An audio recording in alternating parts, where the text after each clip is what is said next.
자, 그 다음에 팩토럴리스 메이저입니다. 팩토럴리스 메이저는요, 크게 두 가지 파트로 나뉩니다. 클래비클 파트와요, 스터넘 파트, 이 두 가지로 나누는데요. 자, 클래비클 파트는 anterior surface of medial half of clavicle, 그러니까 클래비클 앞쪽과 안쪽에 붙습니다. 그리고 스터넘 파트는요, anterior surface of sternum, 스터넘 안쪽에 붙습니다. 자, 그리고요, 이 근육은 lateral limb bicuspidal groove, 바깥쪽에 붙습니다.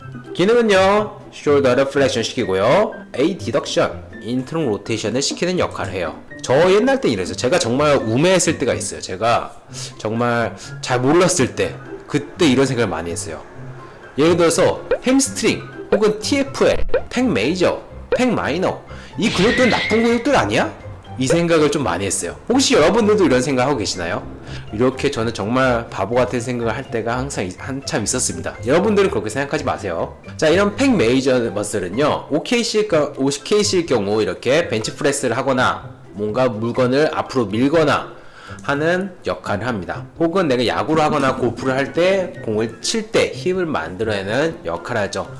혹은 CKC일 때는요, 어떤 역할을 하냐, 이 야구 폼을 볼게요.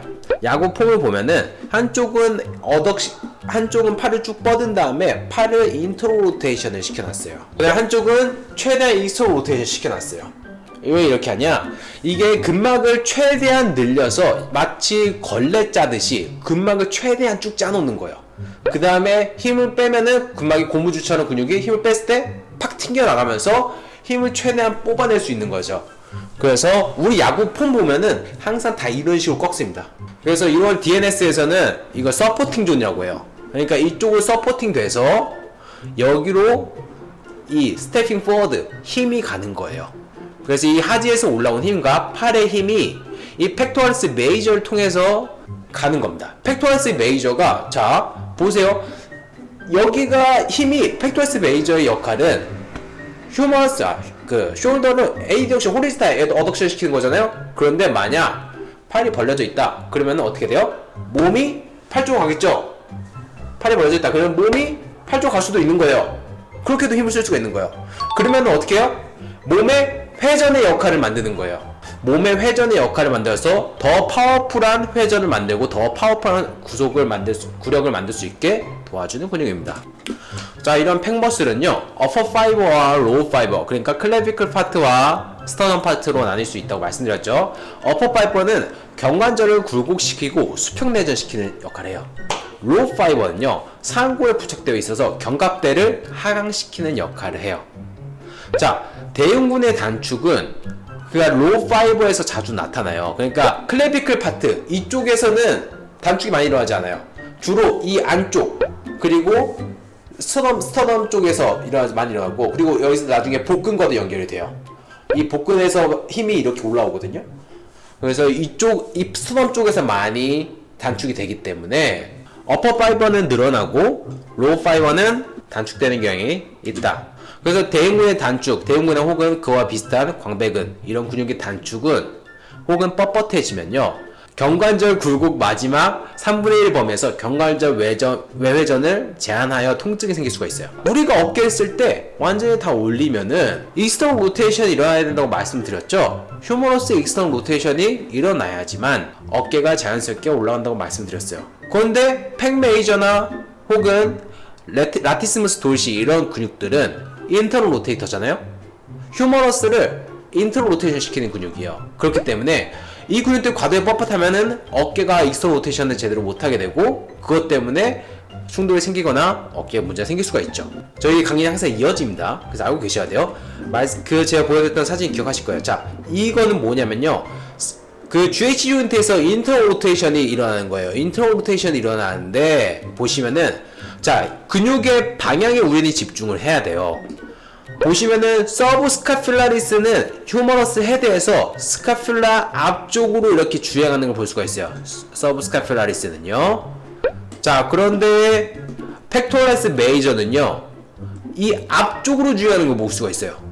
서브스카필라리스는 이 스카필라 안쪽으로 주행하고, 팩토럴리스 메이저는 앞쪽으로 주행해요. 그래서 똑같은 내회전 근육이에요, 둘 다. 팩 메이저나 서브스카필라리스 둘 다 똑같은 내회전 근육입니다. 그러나 자, 광배근과 대흉근 같이 GH 조인트의 회전축에서 멀리 부착되어 있는 근육들 있죠. 회전축에서 이 축에서 서브스카피스 가깝죠. 여긴 멀죠. 먼 근육들은 이 근육들이 우세해지면은 GH 조인트에서 조절이 제대로 안 돼요.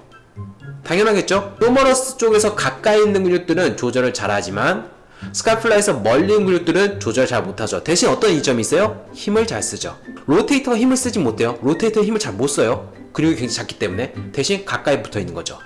그런데 팩 메이저는 힘을 잘 써요. 대신 멀리 붙어 있어요. 그러니까 길이가 긴 만큼 힘이 이득을 얻는 거예요. 그래서 견갑하근이 대흉근과의 적절한 대항균형, 카운터 밸런싱이 되지 않는다면 대흉근의 상완골두를 전방 활주시키는 데 기여할 수가 있어요. 똑같은 내회전인데 똑같이 내가 팔을 내회전을 하는데 대흉근이 쓰인다면은 어떻게 해야 돼요? 팩토럴스 메이저가 휴머러스 헤드를 앞으로 빼면서 내회전을 시키겠죠. 그러나 서브스카플라리스 쓰이면요, 이 휴머러스 헤드가 이 축 안에서 돌면서 액션 로테이션이 되면서 인터럴 로테이션이 되는 거예요. 그래서 축에서 벗어나지 않고 인터럴 로테이션이 되는 거죠. 자, 또한 대흉근은 어깨를 내리는 근육이기 때문에 이 근육이 뻣뻣함 혹은 단축이 있다면 경관절 굴곡 시 동반되어야 할 견갑대 상승을 제한할 수 있다. 아까 말씀드렸죠? 계속 연결돼요. 여러분들 계속 머릿속에 심어놔야 돼요. 자, 우리가 스카펠라의 어버드 로테이션 하거나 혹은 플렉시 어버드 로테이션 할 때 보면은 SC 조인트의 엘리베이션이 일어나야 돼요. 맞죠?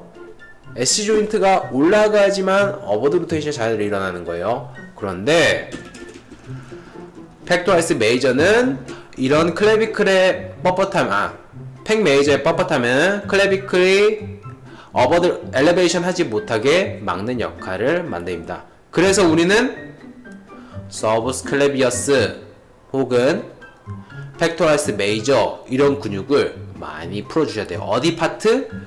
쇄골 파트도 많이 풀어야 돼요. 물론 쇄골은 단축이 많이 안 돼 있어요. 주로 늘어나는 경우 많지만 쇄골도 단축되는 경우도 은근히 있습니다. 그래서 손으로 풀어주시면 돼요. 꾹꾹 누르면 쑥쑥 들어가요. 그래서 결국에는 이 팩 메이저는 이 휴머러스에 붙기 때문에 이 상완골이 앞으로 가는데 기여를 합니다. 자, 보시면은 이거는 이렇게 깔끔하게 원래 볼 수가 없어요. 이렇게 우리가 회원 몸에 이렇게 그릴 수가 없잖아요.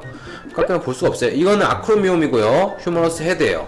아크로미옴에 비해서 휴머러스 헤드가 3분의 1 앞에 있지 않는 이상은 정상 범위라고 얘기를 해요. 그러니까 아크로미옴에 비해서 휴머러스 헤드가 3분의 1 앞으로 갔다.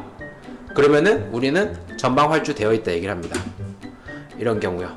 이거는 제가 손이 두 개가 아니기 때문에 하나씩 찍었어요. 이건 아크로미옴이고요. 그리고 이건 휴머러스 헤드예요. 휴머러스 헤드가 상대적으로 앞으로 빠져 있죠. 그 아크로미옴에 비해서. 물론 벗기고 보면 더 좋지만 벗기지 못하는 경우에는 이렇게 측정을 해야 됩니다.